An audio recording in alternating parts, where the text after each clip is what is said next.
नमस्कार, स्वागत है आपका छत्तीसगढ़ कौशल्या भूमि में। मैं हूं आपके साथ स्वीटी दीक्षित। रुक करेंगे छत्तीसगढ़ की खबरों की ओर। छत्तीसगढ़ के मुख्यमंत्री भूपेश बघेल अंबिकापुर दौरे पर रवाना हो गए हैं, लेकिन अंबिकापुर जाने से पहले हेलीपैड पर सीएम ने पत्रकारों से बातचीत की है। इस दौरान संभागीय सम्मेलन को लेकर अपनी बात रखी। सीएम ने कहा कि सरगुजा संभाग का सम्मेलन है, इसके बाद बूथ लेवल पर काम शुरू होगा, तो चुनाव के बाद से ही तैयारियों में लगे हैं। ये सभी विधानसभा घूम चुके हैं। ये तीसरे दौर का दौरा है। लगातार दौरे करते रहे, जनता से मुलाकात करते रहे, संगठन के लोगों के साथ बातचीत चलती रहे। वह इस दौरान धान खरीदी को लेकर सीएम ने बीजेपी पर हमला बोला। उन्होंने कहा कि बीजेपी का चरित्र झूठ बोलने वाली है। यदि ऐसा कहें तो हम तो चुनाव सरकार बनी और उसके बाद से चुनाव तैयारी हमारी चल रही। कोई दिन तो हम बैठे नहीं, लगातार दौरे करते रहे, जनता के बीच में रहे, कार्यकर्ताओं के बीच में रहे। भेंट मुलाकात कार्यक्रम में जहां आम जनता से मुलाकात हुई, वहां सामाजिक संगठन के लोगों से भी मुलाकात मैंने की और पार्टी के संगठन के लोगों से भी मुलाकात की। तो मेरा तो जिला स्तर पे एक दौरा हुआ, उसके बाद विधानसभा स्तर पे दौरा हो गया, अभी तीसरा दौरा। कितना दौरा पता हो गया? ऐसा कोई विधानसभा बचा है क्या जिसमें हम लोग नहीं गए हों? सरगुजा संभाग का सम्मेलन और ये पांचों संभाग में आज सभी कंप्लीट हो जाएगा और इसमें शैलजा जी की उपस्थिति और सभी आदरणीय चरणदास महंत जी सभी जगह उपस्थित रहे, हमारी विधानसभा के अध्यक्ष और सभी मंत्रीगण अलग अलग स्थानों में सम्मिलित होते रहे और इससे निश्चित रूप से कार्यकर्ताओं में जोश और उत्साह का संचार हुआ है। और आने वाले समय में अब सेक्टर, जोन और उसके बाद फिर बूथ लेवल के जो प्रशिक्षण है उसका कार्यक्रम होगा पूरा सभी 90 विधानसभा में।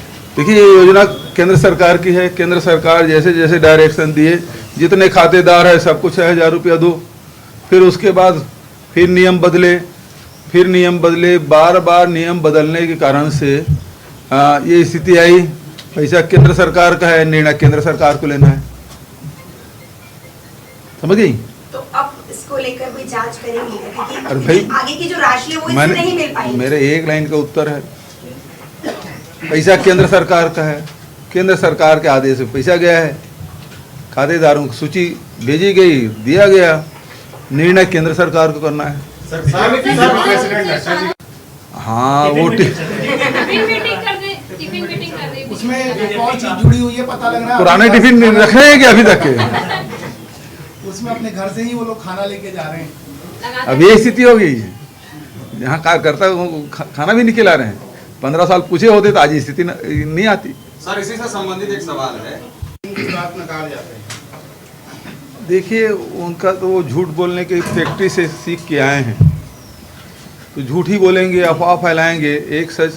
एक झूठ को 100 बार बोलो तो सच महसूस होता है। लेकिन छत्तीसगढ़ की जनता जानती है, यदि केंद्र सरकार देती तो रमन सिंह जी फिर 10 क्विंटल क्यों धान का किए थे। दूसरी बात यह है कि सेंट्रल गवर्नमेंट खरीदती है कहाँ? हरियाणा और पंजाब में, जो एफसीआई खरीदती है। तो एफसीआई खरीदे ना, यहाँ पूरा सिस्टम किसका है? मार्केटिंग फेडरेशन किसका है? राज्य का। उसके बाद जिला में डीओ किसका है? राज्य सरकार का। सोसाइटी किसकी है? राज्य सरकार की। धान उपार्जन संग्रहण केंद्र राज्य सरकार की। धान खरीदी केंद्र राज्य सरकार की। तनख्वाह कौन देती है? राज्य सरकार। सोसाइटी में किसके कर्मचारी हैं? यहाँ एफसीआई है, एफसीआई केवल चावल लेती है। पंजाब और हरियाणा में भारत सरकार एफसीआई के माध्यम से धान खरीदती है और यदि ऐसा है तो एफसीआई के माध्यम से खरीदी कर ले, और नहीं तो 3 साल पहले हमको धान फिर नीलामी क्यों करना पड़ा? राज्य सरकार ने किया ना, तो नीलामी में जो कम रेट में बेचे, 2000 का रेट था, 1900 का रेट था और हम लोग 1300-1400 रुपये में बेचे, तो जो डिफेंस का पैसा दिया क्या भारत सरकार ने? नहीं दिया। उस घाटे को तो राज्य सरकार ने उठाया ना। आप चावल खरीदो या ना खरीदो, हम किसान का धान खरीदना बंद नहीं करेंगे। मेरा बयान निकाल के देख लीजिए। उस समय इन लोगों को बोलता था चावल खरीदने के लिए आप चलिए साथ में, तो नहीं माने। और दूसरी बात, चावल केवल भारत सरकार नहीं खरीदती, राज्य सरकार खरीदती है, राज्य सरकार भी खरीदती है। आखिर नागरिक आपूर्ति निगम में चावल जो जाता है किसका है?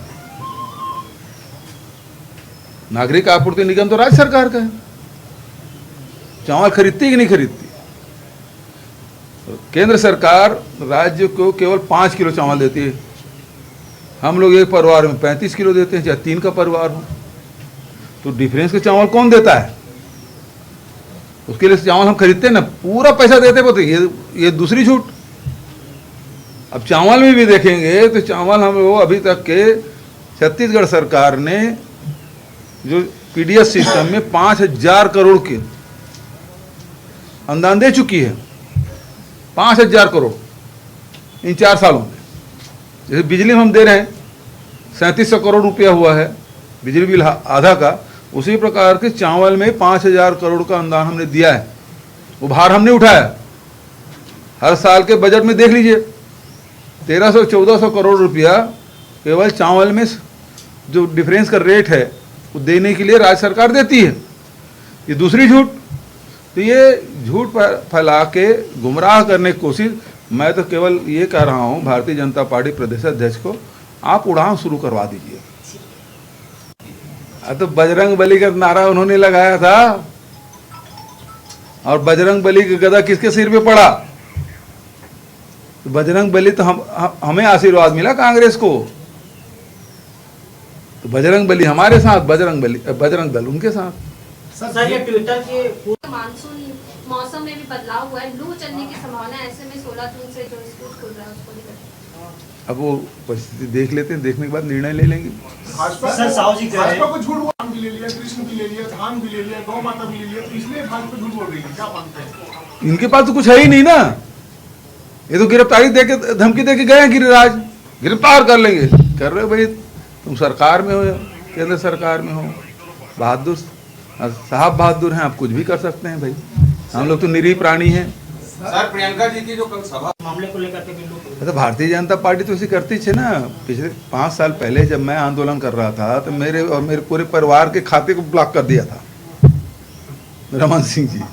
सर भेंट मुलाकात और पावर में आने के लिए किसी भी तरह का कॉम्प्रोमाइज कर सकते हैं। देखिए नड्डा जी जिस प्रदेश से आते हैं, अनुराग ठाकुर जी के पिताजी कौन? मंत्री थे कि नहीं थे? मुख्यमंत्री थे कि नहीं थे? राजनाथ सिंह के बेटे हैं कि नहीं विधायक? अमित शाह जी के बेटे हैं नहीं बीसीसीआई? तो ये किसकी पार्टी हुई? बलीराम कश्यप, स्वर्गीय बलीराम कश्यप, उसके एक बेटा सांसद रहे, एक बेटा मंत्री रहे। रमन सिंह जी मुख्यमंत्री, बेटा सांसद। तो पर उपदेश कुशल बहुत तेरे। अरे उंगली उठाने से पहले सोच तो लेना चाहिए कि उनके पार्टी में क्या चल रहा है। और गिनाओ तो दर्जनों मिल जाएंगे। जहाँ पे जो अभी सर्वे रिपोर्ट आई है उसमें कांग्रेस की 2-3 सीटें ऐसी हैं जहाँ पे कांटे की टक्कर बताई जा रही है। तो केसीआर का अगर एक्सपांशन होता है और बहुत से दल उससे जुड़ने वाले भी हैं तो कांग्रेस को क्या प्रभाव पड़ेगा इससे? देखिए भाई, ये तो राजनीति है, किसी को मना नहीं कर सकते। प्रजातंत्र है, कोई भी कहीं भी चुनाव लड़ सकता है, कोई भी दल लड़ सकता है, कोई रोक टोक थोड़ी है। लेकिन अब समीक्षा करने का काम तो आप करेंगे, आप लोगों के हाथ में है। हम लोग तो मेहनत कर रहे हैं, है ना? ठीक है। यदि ऐसा कहें तो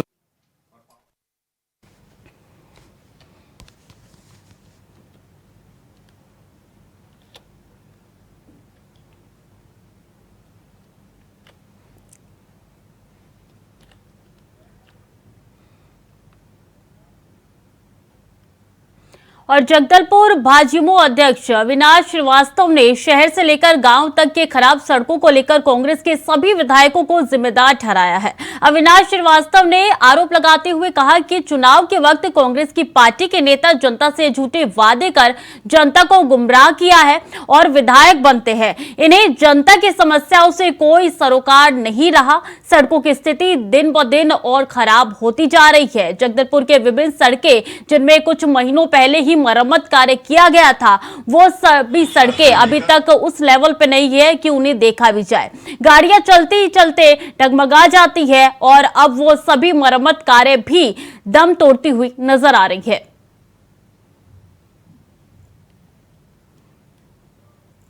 इस प्रकार से जगदलपुर शहर से लेकर ग्रामीण अंचलों तक शहर की दुर्दशा इतनी बद से बदतर हो गई है कि वहाँ पर राहगीरों को चलने में दिक्कत हो रही। और दूसरी ओर जब चुनाव का वक्त था तो कांग्रेस के नेता उन्होंने ये कहा था कि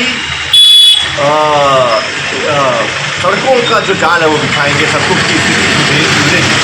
आज दिनांक तक ये शहर की स्थिति जब हमारी सरकार थी उस समय की स्थिति और आज की स्थिति में जमीन आसमान का फर्क है। रास्तों की खस्ता हाल होती जा रही है।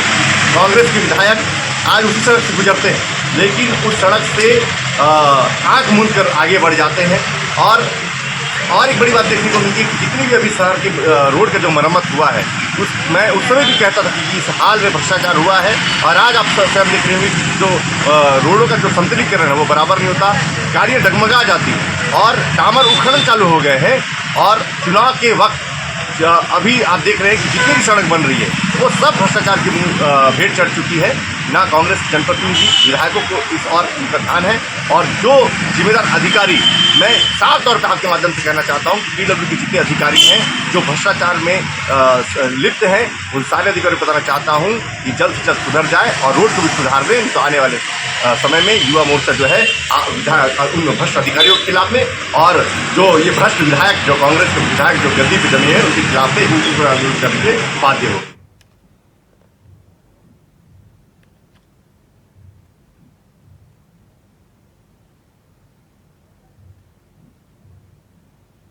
और इस बीच एक अहम जानकारी कि दिल्ली एनसीआर में महसूस किए गए भूकंप के झटके, जम्मू कश्मीर में भी भूकंप के झटके महसूस किए गए हैं, चंडीगढ़ में भी भूकंप के झटके महसूस किए गए हैं। 10 सेकंड तक महसूस किए गए हैं भूकंप के झटके। तो दिल्ली एनसीआर समेत जम्मू कश्मीर में भी भूकंप के झटके 10 सेकंड तक महसूस किए गए हैं। चंडीगढ़ में भी ये भूकंप के झटके महसूस किए गए हैं। 10 सेकंड तक ये भूकंप के झटके महसूस किए गए हैं। तो अहम जानकारी आप तक पहुंचा रहे हैं कि दिल्ली एनसीआर में भूकंप के झटके महसूस किए गए हैं। दिल्ली एनसीआर, जम्मू कश्मीर, चंडीगढ़ में ये भूकंप के झटके 10 सेकंड तक महसूस किए गए हैं। 10 सेकंड तक ये भूकंप के झटके आए हैं। तो अहम जानकारी आप तक पहुंचा रहे हैं कि भूकंप के झटके महसूस किए गए हैं। दिल्ली एनसीआर में, जम्मू कश्मीर में और चंडीगढ़ में ये भूकंप के झटके महसूस किए गए हैं। 10 सेकंड तक ये भूकंप के झटके महसूस किए गए हैं। तो अहम जानकारी आप तक पहुंचा रहे भूकंप से जुड़ी हुई कि दिल्ली एनसीआर, जम्मू कश्मीर और चंडीगढ़ में भूकंप के झटके 10 सेकंड तक महसूस किए गए हैं।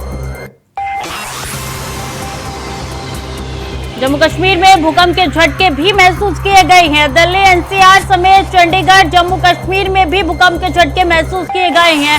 10 सेकंड तक ये भूकंप के झटके महसूस किए गए हैं। तो अहम जानकारी आप तक पहुंचा रहे हैं। भूकंप के झटके महसूस किए गए हैं दिल्ली एनसीआर में।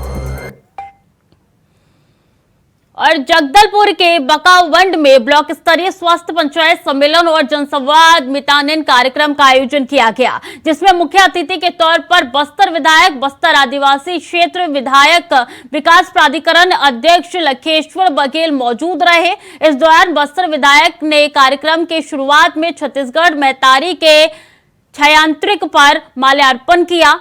साथ ही मितानिन श्रीमती लुदरी बेसरा ग्राम पंचायत जेबेल विकासखंड बकावंड को राज्य के 70,000 मितानिनों में से उत्कृष्ट कार्य के लिए सरकार की तरफ से सम्मानित किया। वहीं इस दौरान लखेश्वर बघेल मितानित बहनों की शिकायतें सुनी और कई शिकायतों का मौके पर ही समाधान किया।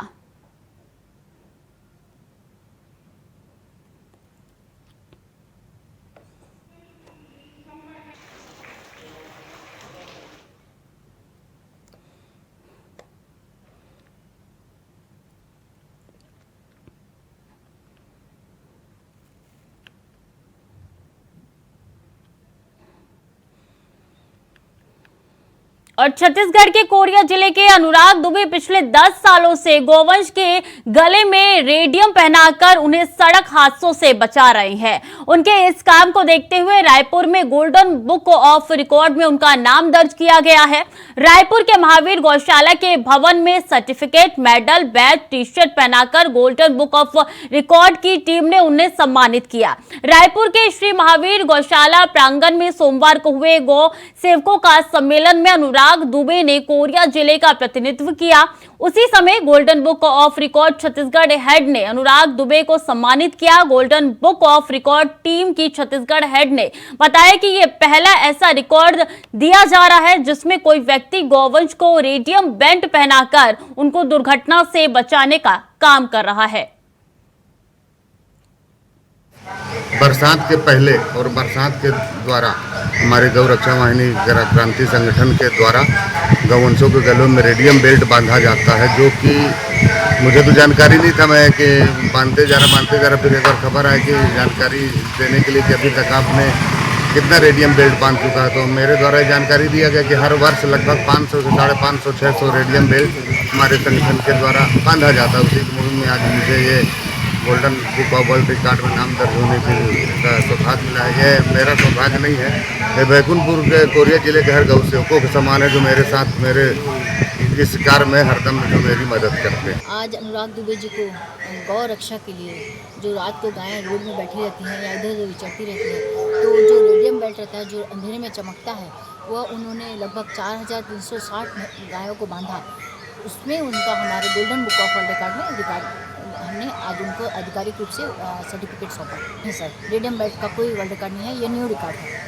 बहुत गर्व और खुशी की बात है कि हमारा भारत इस तरह का गौ रक्षा के लिए कार्य कर रहा है और आज हम छत्तीसगढ़ पुनः विश्व पटल पर अंकित हो चुका है।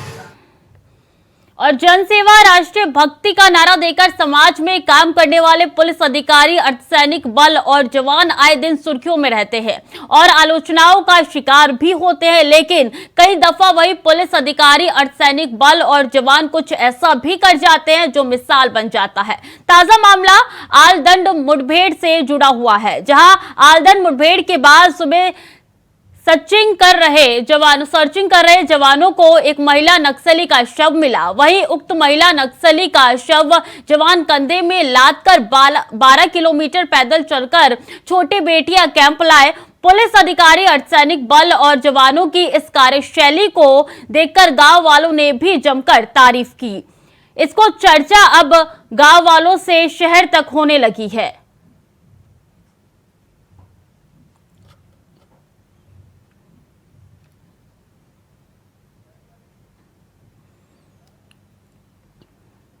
और जगदलपुर से 8 किलोमीटर दूर ग्राम पंचायत घाटपदमूर के निवासी ग्रामीण मूलभूत सुविधाओं से वंचित है। इस गांव में रहने वाले ग्रामीण बिजली, पानी, सफाई और सड़क की समस्या को लेकर हमेशा परेशान रहते हैं। गांव में रहने वाले ग्रामीणों के लिए घर से निकलने वाले कचरे को फेंकने का किसी भी प्रकार का व्यवस्था पंचायत की तरफ से नहीं की गई है, जिस कारण लोग घर का कचरा रोड किनारे डाल देते हैं, जिससे गाँव मोहल्ले की नालियां भरी रहती है। गाँव में बिजली, स्ट्रीट लाइट भी नहीं है और बिजली का समस्या हमेशा रहता है, जिससे कि महिलाओं को बहुत दिक्कत होता है। सड़क भी एकदम पूरा गड्ढा हो रखा है पूरा जगह, उससे भी दिक्कत आता है गाड़ी वाड़ी चलाने में, इधर आना जाना करने में। बारिश भी होने वाला, नाली भी एकदम साफ सफाई नहीं है, नाली भी साफ नहीं कर। तो रोड का हालत तो इतना खराब हो जाता है, बनाने के बाद भी हेवी गाड़ियाँ यहाँ से गुजरती है, टिप्पर गिट्टी रेती भर के। इसकी वजह से जितना भी बनाओ, कितना भी उसमें अपन पंचिंग करते हैं, वो फिर गड्ढा हो जाता है, फिर खराब हो जाता है। नाली का कोई मतलब नहीं है व्यवस्था, कोई सफाई कर्मी तो कोई आता नहीं है। कचरा भी हमको यहाँ से दूसरे तरफ ले जाके या जलाना पड़ता है या फेंकना पड़ता है। सरपंच साहब से शिकायत करते हैं तो भी कुछ करते हैं, फिर जब शुरू में शिकायत किए तो 1-2 बार हुआ, उसके बाद फिर वैसी हो जाता है। मतलब कंटिन्यू बारिश आने वाला है, रोड अभी तक सुधरा नहीं है, सब वैसे। ये सड़क तो हो गया 2-1 साल से ऊपर खा पड़ा है, पूरा इधर से ओवरलोड गाड़ी जाता है बोल के ब्रेक लग के सड़क ऊपर जा रहा है, और वो चेक से बचाने के लिए इधर से ले जाते हैं गाड़ी। तो फिलहाल के लिए बुलेटिन में इतना ही। खबरें लगातार जारी है, देखते रहिए इंडिया वॉइस।